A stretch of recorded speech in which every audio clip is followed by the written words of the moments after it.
এমন একটি আমল রয়েছে, সে আমলটি যদি আপনি আমি সারা পৃথিবীর যে কোনো ইমানদার নারী পুরুষ যদি জীবনে কন্টিনিউ করতে পারে, আপনি মনের আশা পূরণ করার জন্য দোয়া করবেন না, আল্লাহ পূরণ করে দিবেন। অর্থাৎ আপনি না চাইলেও আল্লাহ আপনাকে দিবেন।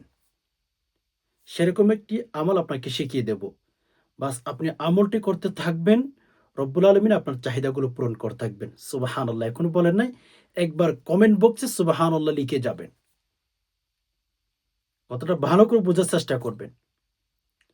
আপনি আমি আমল চালিয়ে যাব, আল্লাহ তাআলা আপনার আমার মনের চাহিদাগুলো, মনের আশাগুলো পূরণ করতেই থাকবেন। সুবহানাল্লাহি ওয়া বিহামদিহি। তাহলে বুঝতেই পেরেছেন, আজকের আমলটি আপনাদেরকে যেটা শিখিয়ে দেব সেটা কত গুরুত্বপূর্ণ হতে পারে। নিজের প্রয়োজন মনে করে ভিডিওটি শুরু থেকে শেষ অবধি মনোযোগ সহকারে দেখতেই থাকুন। আমি একদম সহজে আপনাকে বুঝিয়ে দেওয়ার চেষ্টা করব। ইনশাআল্লাহ যদি আমলটি শিখতে পারবেন, আপনি মন থেকে সে আমলটি করার চেষ্টা করবেন। হৃদয় থেকে।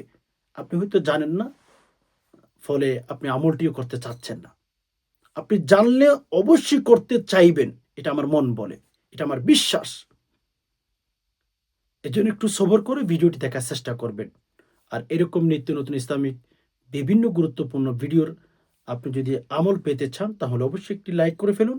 চ্যানেলটি সাবস্ক্রাইব করে অল নোটিফিকেশন অন করে ফেলুন। সম্মানিত দিনী ভাই বোন, আমাদেরকে আল্লাহ পাক রব্বুল আলামিন বলেছেন, তোমরা আমার কাছে চাও।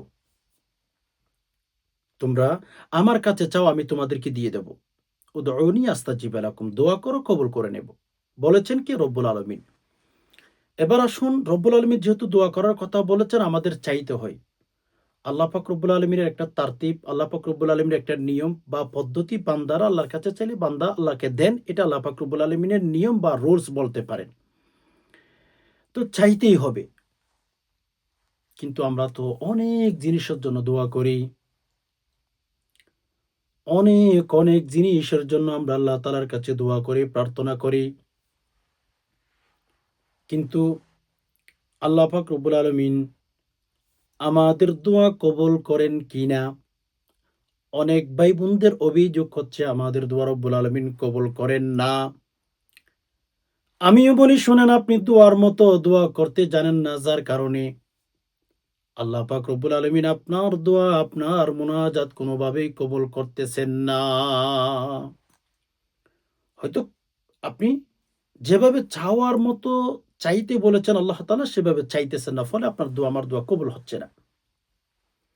তো সম্মানিত দিনী ভাই বোন, যে আমলটির কথা বলবো আজকে সেটা হচ্ছে দুরূদ শরীফের আমল। এমন একটা দূরত আপনাকে শিখিয়ে দেব, স্ক্রিন উচ্চারণ দিয়ে আপনি আমলটি করবেন, আল্লাহ তাআলা আপনার চাহিদাগুলো পূরণ করতে থাকবেন। সুবহানাল্লাহ। বুঝতেই পেরেছেন কত গুরুত্বপূর্ণ আমলটি। দেখুন দুরূদ শরীফের আমল, সুবহানাল্লাহ, এমন একটি আমল, এমন এক জামানা ছিল, এমন এক সময় পৃথিবী থেকে অতিবাহিত হয়ে গেছে। আল্লামা জাযুলি রহমাতুল্লাহ আলাইহির ঘটনা অনেকবার আপনাদেরকে শুনিয়েছি। আল্লামা জাযুলি রহমাতুল্লাহ আলাইহির জামানায় উনি অনেক বড় একজন আল্লাহওয়ালা, প্রসিদ্ধ একজন আল্লাহওয়ালা। মানে তাকে সবাই চিনতো এক নামে। আল্লামা জাযুলি উনি একটা কিতাব লিখেছেন। যে কিতাবটা সম্পূর্ণ দুরূদ শরীফের উপরে। ওই কিতাবটা পড়তে গেলে আপনার এজাজত নিয়ে পড়তে হয়। না হয় আপনি মাথা ঠিক রাখতে পারবেন। এত পাওয়ার কিতাবের। ওই কিতাবটা যদি আপনি পড়তে চান, আল্লামা জাযুলি রহমাতুল্লাহ আলাইহি যে কিতাবটা লিখেছেন দুরূদ শরীফ ফজিলত সম্পর্কে, দুরূদ শরীফের, সেটা পড়তে গেলে অনুমতি লাগে, এজাজত লাগে। এত গরম, এত পাওয়ার কিতাবটির। উনি কিতাবটা লিখার একটা কারণ আছে। তার সাথে একটা ঘটে যাওয়া ঘটনা উনি ওই কিতাবে উল্লেখ করেছেন আরকি। এই কিতাবের পাওয়ার অনেক বেশি ভাইবোন। এটা পড়তে গেলে এজাজত নিয়ে পড়া লাগে। না হয় মাথা ঠিক রাখতে পারবেন না। পাগল হয়ে যাবেন, পাগল, পাগল হয়ে যাবেন। উনি ওই কিতাবটা লেখার একটা কারণ উল্লেখ করেছেন। সেই জামানায় আল্লামা জাযুলি রহমতুল্লাহ আলাইহি প্রসিদ্ধ একজন আলেম, জ্ঞানী ব্যক্তি। তো উনি সফর করছিলেন পায়দল। মানে আগে তো বেশিরভাগ মানুষ পায়দল হেঁটে, হেঁটে সফর করত। এই জামানা তো উড়াল দিয়ে যান, গাড়ি দিয়ে যান, ঘোড়া দিয়ে যান, কত কিছু দিয়ে যান। সেই জামানায় পায়দলে তারা সফর করত, যেকোনো জায়গাতে যেত। তো আল্লামা জাজুলি বলেন, আমি এক জায়গাতে গেলাম, সেখানে যাওয়ার পরে নামাজের সময় হয়ে গেছে। নামাজের সময় হয়ে গেছে। তো উনি অনেক পানি খোঁজাখুঁজি করতেছিলেন। বলেন যে, "আমি পানি কোনোভাবেই পাইতেছিলাম না।" আল্লামা জাজুলি বলেন, "একটা কুয়া পাওয়া গেল। একটা কুয়া তার সামনে পড়ে গেল, কিন্তু পানি বের করার জন্য বালতি নাই। পানি বের করবে রশি নাই।" আল্লামা জাজুলি রহমতুল্লাহি আলাইহি বলেন, "আমি চতুর্দিকে তাকাইলাম, কোনো মানুষ পাওয়া যায় কিনা, একটা রশি আর বালতির ব্যবস্থা করব, পানি বের করব ওই কুয়া থেকে। পানি বের করে আমি উযু করে নামাজ পড়ব।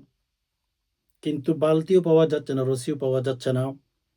ছোট একটা বেবি, ছোট একটা বাচ্চা, মোটামুটি কথা বলতে পারে, মানুষকে সালাম দিতে পারে।" আল্লামা জাজুলি রহমতুল্লাহি আলাইহি ওই মেয়েটাকে, বাবুটাকে ডাক দিলেন, "তাআল ইলাইয়া, হে মেয়ে, তুমি একটু এদিকে আসো মা। তোমার সাথে আমার কিছু কথা আছে, আমি একজন মুসাফির।" হুজুর বললেন, "হে মেয়ে, তোমার বাড়ি কি এখানে?" বলে, "হ্যাঁ, আমার বাড়ি এখানে।" হুজুর, আপনি কি চান? কি প্রয়োজন আপনার বলুন। আল্লামা জাজুলি বলেন, "মেয়ে, তোমার মতো মেয়েও কিন্তু আমার আছে। আমি মুসাফির মানুষ, আমি নামাজ পড়বো, পানি বের করতে পারছি না। ওই কুয়ার ভেতরে পানি, আমার একটা রশি আর বালতির প্রয়োজন, আমাকে একটা রশি আর বালতির প্রয়োজন, সেগুলো ব্যবস্থা করে দাও।" ওই মেয়েটা বললেন, "আপনার নাম কি?" বলে, "আমি অমুক ব্যক্তি, আমার নাম জাজুলি।" উনি বললেন, বলে, "হ্যাঁ, আপনার একটা কিতাব আমার আমার ঘরে আছে, আমার মা পড়ে, আমিও পড়ি, আমার বাবা পড়ে, আমার ভাইয়েরা পড়ে। আমাদের ঘরের মধ্যে আপনার লিখিত একটা কিতাব আছে, আপনি এত বড় একজন আলেম।" বলে, "হ্যাঁ, আমি আল্লামা জাজুলি।" ওই ছোট্ট মেয়ে বললেন, "হুজুর, আপনি এত বড় একজন আল্লাহওয়ালা হয়ে, এত বড় একজন দিনদার, এত বড় একজন আলেম হয়ে, আপনি কুয়া থেকে পানি বের করতে পারতেছেন না, সেটা দুঃখের বিষয়।" একথা চিন্তা করে আফসোস করতে লাগলো যে, হ্যাঁ, কেমন হুজুর, কুয়া থেকে পানি বের করতে পারছে না। এই কথা চিন্তা করে মেয়েটা থু-থু নিক্ষেপ করলো কুয়ার মধ্যে। কুয়ার মধ্যে থু-থু নিক্ষেপ করে দিল।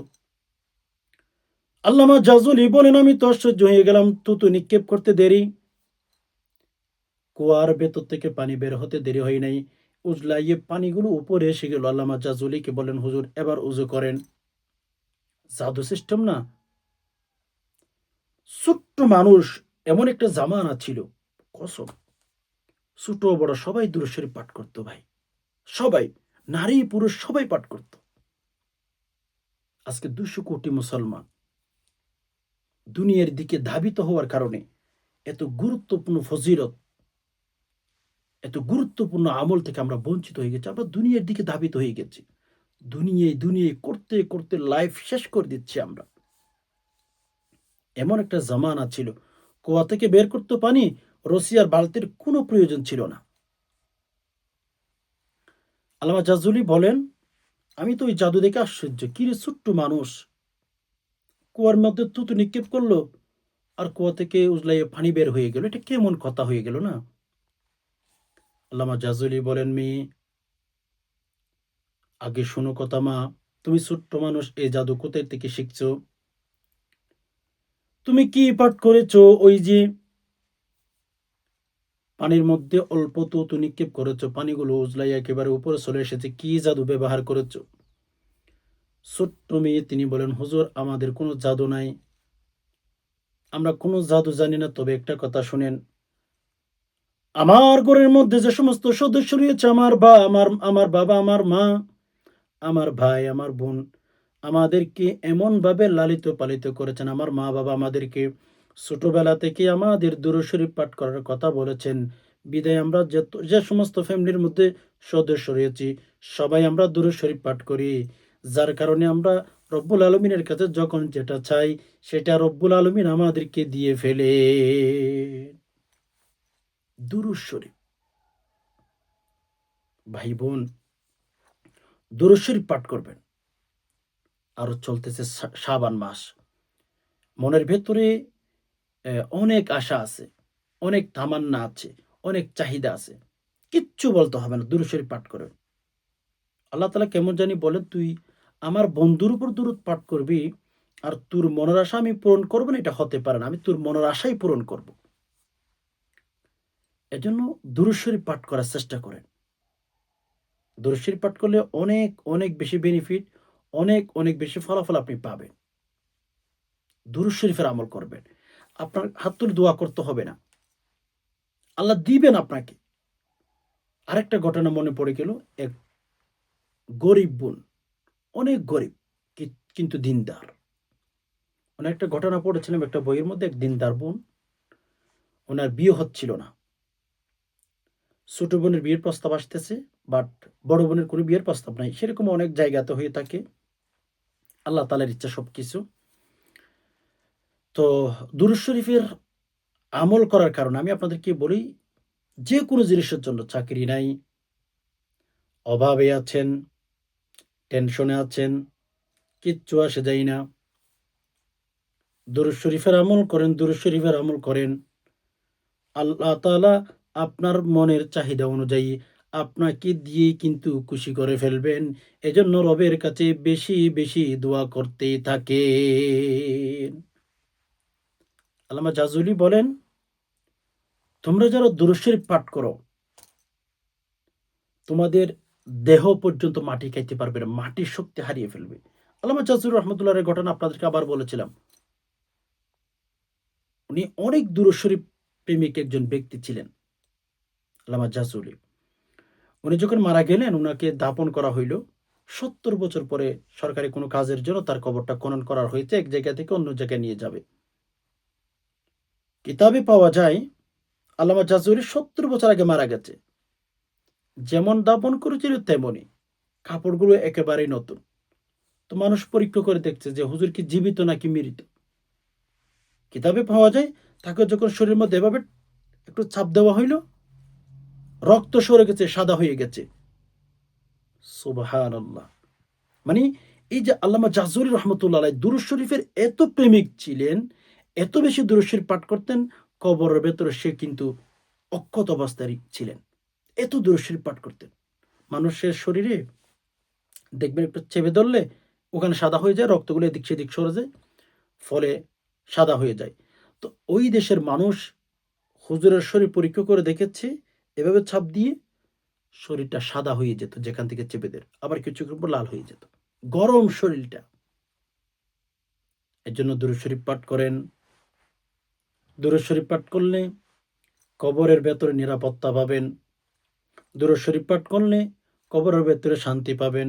কবরের ভেতরে নিরাপদ যদি থাকতে চান, কবরের মাটি যদি আপনার সাথে ভালো লেনদেন করবে, এটা যদি চান, দুরূদ শরীফ পাঠ করেন। হয়তো আপনি দুনিয়ার মধ্যে আজকে জমিনের উপর চলাচল করতেছেন, আসা যাওয়া করতেছেন।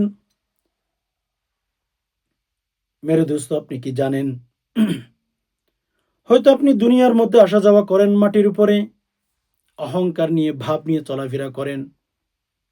এমন একটা দিন আসবে মেরে দোস্ত, মাটির নিচে আপনার চলে যেতে হবে। আপনার আত্মীয়-স্বজন কেউ আপনার সাথে থাকবে না। আপনার আত্মীয়-স্বজন কেউ আপনার সাথে থাকবে না। ওকে, ফাইন।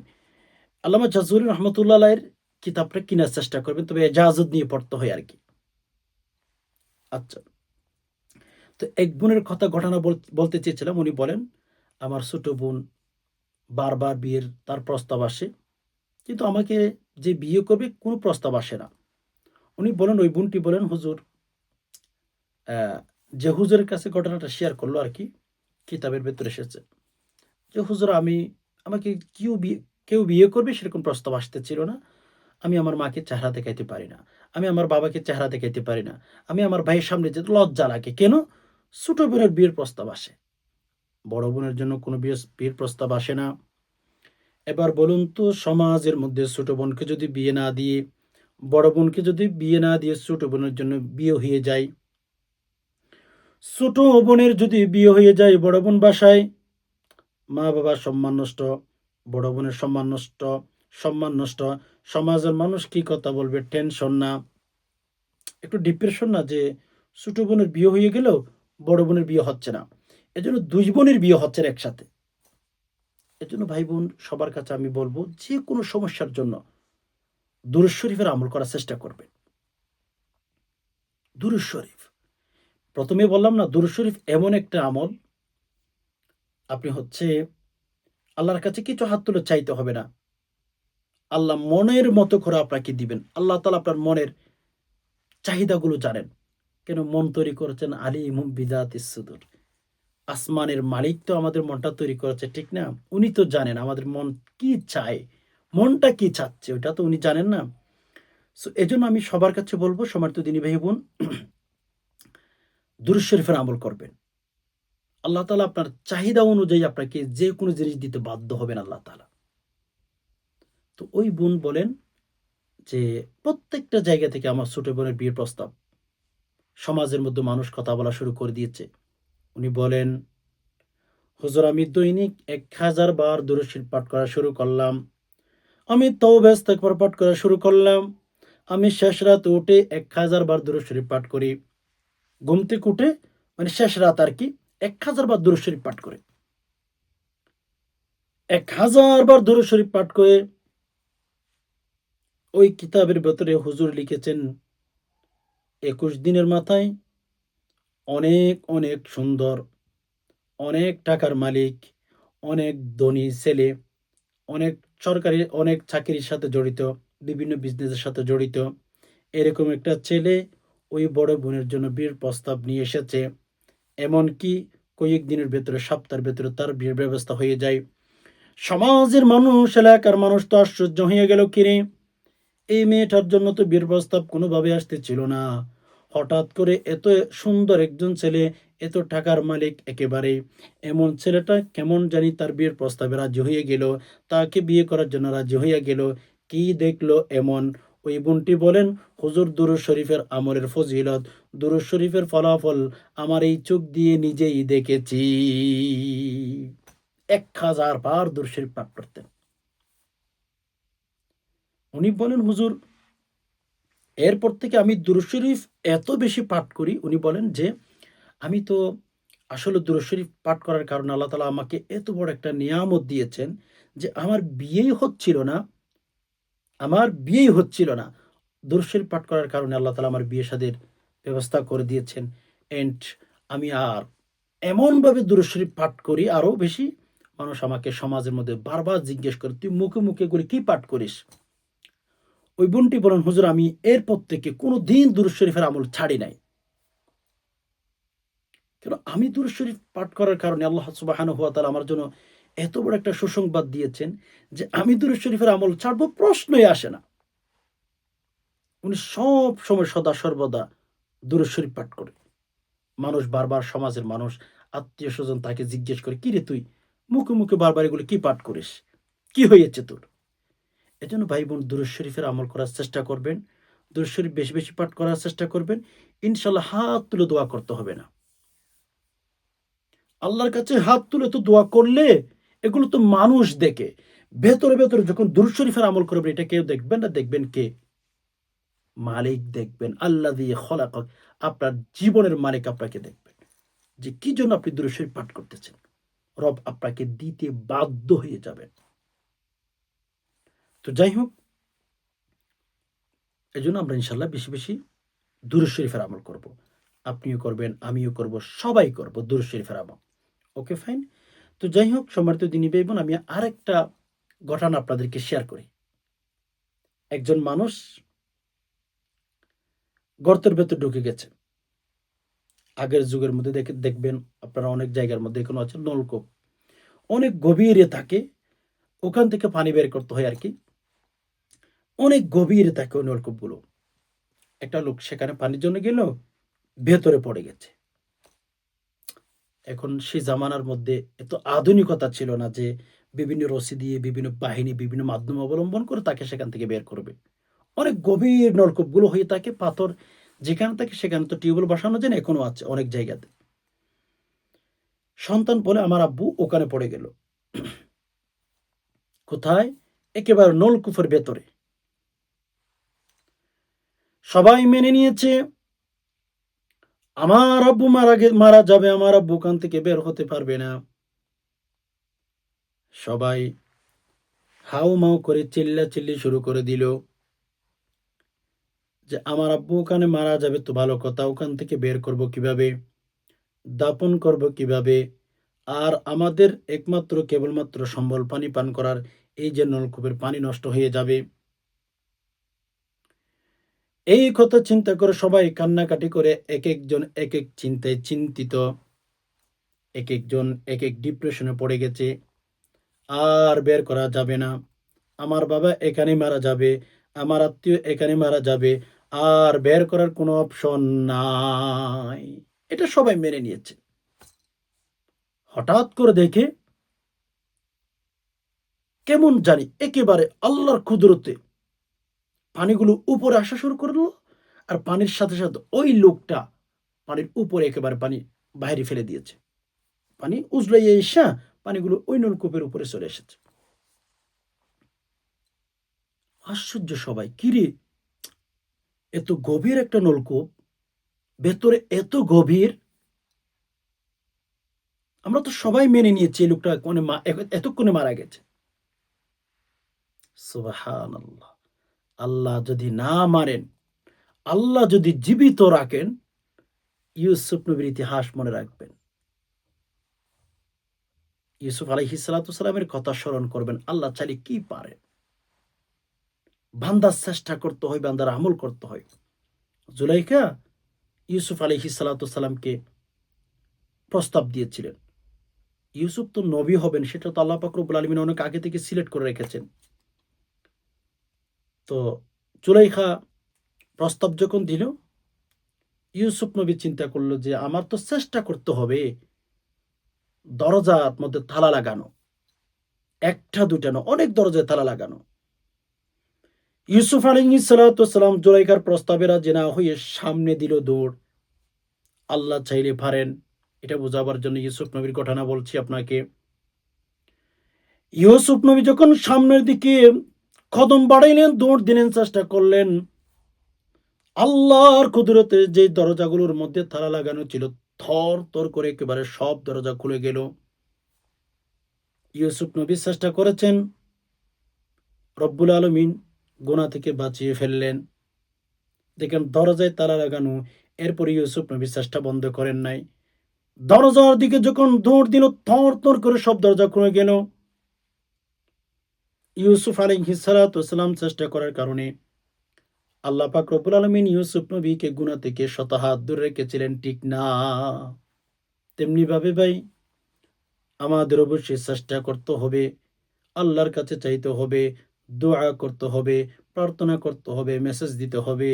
তাহলেই আল্লাহ পাক রব্বুল আলামিন আমাদের উপর খুশি হয়ে যাবেন। আল্লাহর কাছে যা চাইবো আল্লাহ আমাদেরকে দিবেন। একটু চেষ্টা থাকতে হয়। মানুষের চেষ্টার উপরে নির্ভর করে মানুষকে আল্লাহ তাআলা ফল দিয়ে থাকেন। তো ইউসুফ নবীকে কুয়ার মধ্যে ফেলে দিয়েছে, সেখান থেকে মিশরের বাজারে বিক্রি হয়েছে, সেখান থেকে একেবারে দেশের প্রেসিডেন্ট হয়ে গেছে। আল্লাহ চাইলে কি না পারেন, চিন্তা করেন। তেমনিভাবে ওই লোকটা নলকূপের ভেতরে পড়ে গেল। হঠাৎ করে দেখে পানি উপরে আইসা তাকে একেবারে মাটিতে ফেলে দিয়েছে। সবাই আশ্চর্য, কি রে, কেমন জাদু দেখলাম, এই জাদুটা কেমন হয়ে গেল? তো ওই লোকটা যখন কথা বলা শুরু করলো সবার সাথে, তখন তাকে জিজ্ঞেস করা হচ্ছে, ভাই, আপনি এত ভেতরে চলে গেলেন, আমরা তো সবাই বিশ্বাস হারিয়ে ফেলেছি যে আপনি আর বাঁচবেন না, আপনি দুনিয়া থেকে বিদায় হয়ে গেছেন। আমরা তো সেটাকে মেনটেন করে নিয়েছি, আমরা তো সেটাকে ফলো করে ফেলেছি যে আপনি বাঁচবেন না। এটাই সত্য কথা, এটা আমরা মেনে নিয়েছি। ওই ভাইটি বলেন, দেখেন, আমিও নিয়েছি মনে মনে, আমিও মেনে নিয়েছি আমি মারা যাবো, ওখান থেকে ওঠার কোনো অপশন নাই। নিঃশ্বাস পাচ্ছিলাম না, অক্সিজেন পাচ্ছিলাম না, আমি মারা যাবো সেটা আমি নিজেও মেনে নিয়েছি, তোমরা মানবে না কেন? তো উনি বলেন, আমার একটু একটু হুঁশ ছিল, পানির ভেতরে পড়ার পর আমার একটু একটু হুঁশ ছিল। আমি মনে মনে ভাবছিলাম, দুরূদ শরীফ পাঠ করার কারণে তো মানুষকে আল্লাহ তাআলা অনেক কিছু দেওয়ার প্রতিশ্রুতি দিয়েছেন। উনি বলেন, একবার শুধুমাত্র মুখ থেকে দুরূদ শরীফ পাঠ করার মতো ক্ষমতা তার শক্তি ছিল। ওই ব্যক্তি তো পানির মধ্যে পড়ার সাথে সাথে জ্ঞান হারিয়ে ফেলেছে। ওই ব্যক্তি পানির ভেতরে, উনি বলেন, যখন সুস্থ হয়ে গেলেন, একবার দরুদ শরীফ পাঠ করলেন, আল্লাহ রসুল যেহেতু বলেই দিয়েছেন দুরূদ শরীফ পাঠ করলে বিপদ থেকে উদ্ধার করেন, আল্লাহ তাআলা মানুষকে সাহায্য করেন দুরূদ শরীফ পাঠ করার কারণে। উনি বলেন, আমি যদিও পানির ভেতরে চলে গিয়েছি, আমি পানির ভেতর থেকে একবার দুরূদ শরীফ পাঠ করতে দেরি হয়, পানিগুলো আমাকে উপরে নিয়ে আসতে দেরি করে নাই। এত বড় বিপদ থেকে তাকে রক্ষা করেছেন। আমরা যে সমস্ত ইবাদত বন্দেগী করি, নামাজ পড়ি, রোজা রাখি, ইবাদত বন্দেগী করি, যত ধরনের ইবাদত করি, কোটি কোটি মানুষ উমরা করতে আসে, হজ করতে আসে, লক্ষ লক্ষ টাকা খরচ করে। কেউ একথা বলতে পারবে না যে আমার উমরা কবুল হয়েছে, আমার হজ কবুল হয়েছে। এই কথা পৃথিবীর কোনো নারী পুরুষ বলতে পারবে না। কিন্তু এমন একটা আমল আছে, যে আমলটা করতে দেরি হয় আল্লাহ কবুল করতে দেরি করেন না। এমন একটা আমল আছে, যে আমলটা করতে দেরি রব্বুল আলামিন কবুল করতে কোনোভাবেই দেরি করেন না। আর সে আমলটার নামই হচ্ছে দুরূদ শরীফের আমল। সে আমলটির নাম হচ্ছে দুরূদ শরীফ। সম্মানিত দিনী ভাই বোন, দুরূদ শরীফ পাঠ করবেন। দুরূদ শরীফ পাঠ করলে ইনশাআল্লাহ আল্লাহ তাআলা আমাদের মনের চাহিদাগুলো পূরণ করে দেবেন। হাত তুলে দোয়া করতে হবে না। আর দুরূদ শরীফ পাঠ করবেন, আপনি মনের আশা পূরণ হবে না, এটা প্রশ্নই আসে না। অনেকে বলবেন এখন কোন দুরূদ শরীফ পাঠ করবেন? আমি বলব, যদি পারেন দুরূদ ইব্রাহিম পাঠ করবেন। আল্লাহুম্মা সাল্লি আলা মুহাম্মাদিয়্যু ওয়া আলা আলি মুহাম্মাদ কামা সাল্লাইতা আলা ইব্রাহিম ওয়া আলা আলি ইব্রাহিম ইন্নাকা হামিদুম মাজিদ। اللهم بارك على محمد وعلى آل محمد كما باركت على إبراهيم وعلى آل إبراهيم إنك حميد مجيد। দুরূদ শরীফের জগতে ভেতর যখন ঢুকবেন, দুরূদ শরীফের জগতে গেলেই যত দুরূদ শরীফ পাবেন, সবচেয়ে শ্রেষ্ঠ দুরূদ হচ্ছে দুরূদ ইব্রাহিম। সবচেয়ে শ্রেষ্ঠ দুরূদ দুরূদ ইব্রাহিম, সেটি পাঠ করবেন। দুরূদ শরীফের ভেতরে আমরা সবাই জানি, মেড ইন মদিনার দুরূদ শরীফ হচ্ছে দুরূদ ইব্রাহিম। বিদেশি জিনিসকে আপনি অনেক মূল্যায়ন করেন। সৌদি আরব থেকে যদি কোনো ব্যক্তির জন্য কিছু পাঠানো হয়, সবাই তো বলতেই দেখা যায় যে এটা সৌদি আরব থেকে পাঠানো হয়েছে, এটা অমুক দেশের, এটা অমুক দেশের। ওকে? তো এটা অমুক দেশের যে বলেন, সেটা বলে আপনি কি বোঝাইতে চান? এটা মেড ইন সৌদি আরব বা মেড ইন মদিনা বলেন, মেড ইন মক্কা বলেন। তো যেই দুরূদ শরীফের কথা আপনাদেরকে বললাম, এটা রাসূলুল্লাহ সাল্লাল্লাহু আলাইহি ওয়াসাল্লামের শিখানো দুরূদ। এটা বেশি বেশি পাঠ করবেন। তো এজন্য আমি সবার কাছে বলব, দুরূদ শরীফের আমল করার ক্ষেত্রে সবচেয়ে শ্রেষ্ঠ দুরূদ দুরূদ ইব্রাহিম, সেটি পাঠ করার চেষ্টা করবেন। যদি সেটি না পারেন, ছোট্ট দুরূদ সাল্লাল্লাহু আলাইহি সাল্লাম, সাল্লাল্লাহু আলাইহি সাল্লাম, সাল্লাল্লাহু আলাইহি সাল্লাম। উযু লাগবে না। উযু ছাড়াও পাঠ করতে পারেন। সুবহানাল্লাহ! উযু ছাড়া পাঠ করতে পারেন। তাহলে আপনি পিছিয়ে থাকবেন কেন? পাঠ করবেন না কেন? একটু নিজেকে তৈয়ার করেন। দুরূদ শরীফের আমল মন থেকে প্রাণ খুলে মহাব্বত করে ভালোবাসা নিয়ে পাঠ করতে থাকুন। দুরূদ শরীফ এত ফজিলতপূর্ণ বা এত জরুরি একটা আমল, যে দুরূদ শরীফ পাঠ করবে না সে ঠকবে এক কথায়। আর যে দুরূদ শরীফ পাঠ করবে সে জিতবে। আমার কথা মতো আমলটি করে দেখেন। রাসূলুল্লাহ সাল্লাল্লাহু আলাইহি সাল্লামের সুপারিশ পাবেন দুরূদ শরীফ পাঠ করলে। এমনও তো হতে পারে যে আপনি রাসূলুল্লাহ সাল্লাল্লাহু আলাইহি সাল্লামকে স্বপ্নের মধ্যে দেখতে পারেন দুরূদ শরীফের আমলে। পৃথিবীর মধ্যে যে সমস্ত নারী পুরুষ রাসূলুল্লাহ সাল্লাল্লাহু আলাইহি সাল্লামকে স্বপ্নের মধ্যে দেখেছেন, হায়, হায়, হায়, হায়! তাদের কপালটা কতই না ভালো। তার কপালটা কতই না ভালো। দুরূদ শরীফ পাঠ করলে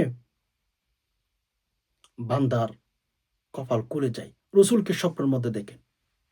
আর জীবনে যদি একবার রসুলকে স্বপ্নের মধ্যে দেখেন, একটা বার, আপনি কপাল খুলে গেছে আপনার।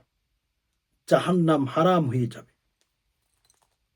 এজন্য নারী পুরুষ সবাইকে বলব মোহাব্বত নিয়ে, ভালোবাসা নিয়ে যেকোনো বিপদের মধ্যে, যেকোনো টেনশনের মধ্যে দুরূদ শরীফ পাঠ করবেন।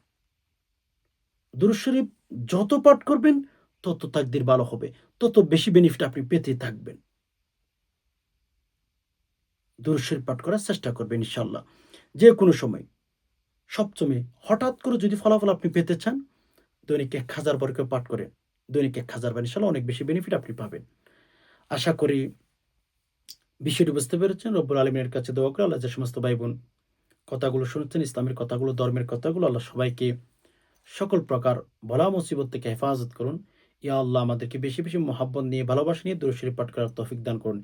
ইয়া আল্লাহ আমাদেরকে বেশি, বেশি দুরূদ শরীফ যেন হায়াতের জিন্দেগিতে বেশি, বেশি পাঠ করতে পারি সে তৌফিক আল্লাহ আপনি আমাদেরকে দান করুন। ইয়া আল্লাহ রাসূলের মহব্বত আল্লাহ আমাদের অন্তরের ভেতর দান করুন। আমিন। আজকে পর্যন্ত দেখা হবে অন্য কোনো ইসলামিক ভিডিওতে। ততক্ষণ পর্যন্ত আল্লাহ সুবহানাহু ওয়া তাআলা আমাদের সবাইকে ভালো রাখুক, সুস্থ রাখুক। আমিন। আসসালামু আলাইকুম ওয়া রাহমাতুল্লাহি ওয়া বারাকাতুহু।